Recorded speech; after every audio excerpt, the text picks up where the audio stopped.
Hello guys, today I am going to talk about sensors. It is an important aspect of Arduino because Arduino works on sensors. But what exactly are sensors? A sensor is a device which detects or measures a physical property and records, indicates or otherwise responds to it.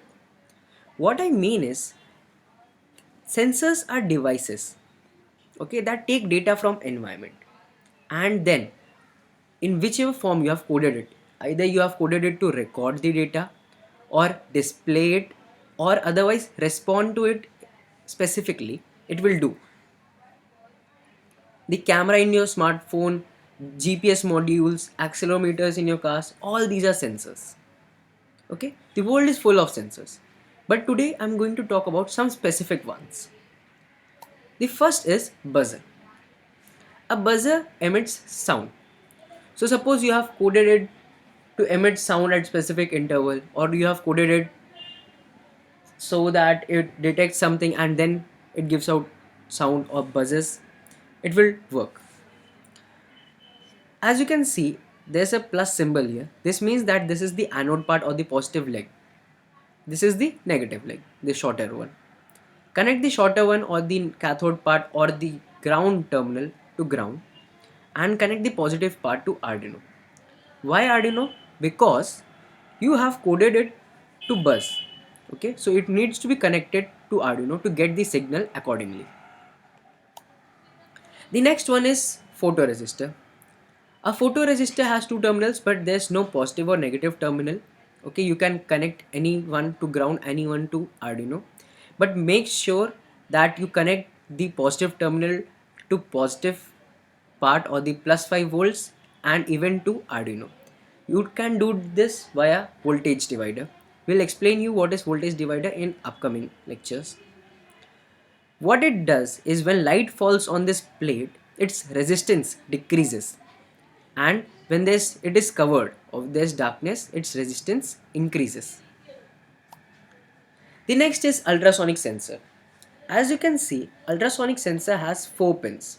What it does is it emits out ultrasonic waves. Okay, when they hit an object, they revert back and it is collected by this one. As you can see, there's a T written here. That means this is transmitting pin. Okay, the transmitting wave, and this is the receiver.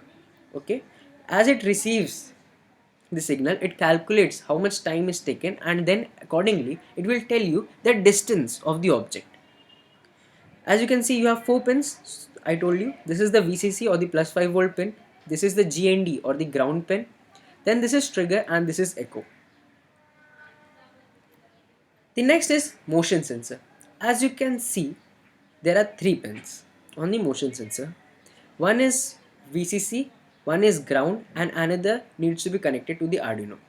What it does is, as you see this white part, if you remove this, there's silver cell like thing inside it. When you move something in front of it, okay, if you move your hand, it will detect motion and then it will give out output accordingly.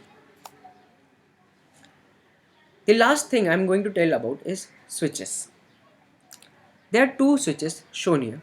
One is a push button switch and another is SPDT, single pole double throw switch. First, about this push button switch. As you can see, there are two pins here. In the similar manner, there are going to be two pins on this side. What it does is when you push this button, it connects this terminal and this terminal together and the circuit gets completed. How? Let me tell you. Suppose you want to light up an LED. Okay, you take a LED. Suppose you take a red LED, connect its anode or the positive terminal here. Okay, connect positive terminal here, connect negative terminal here. Then connect the battery.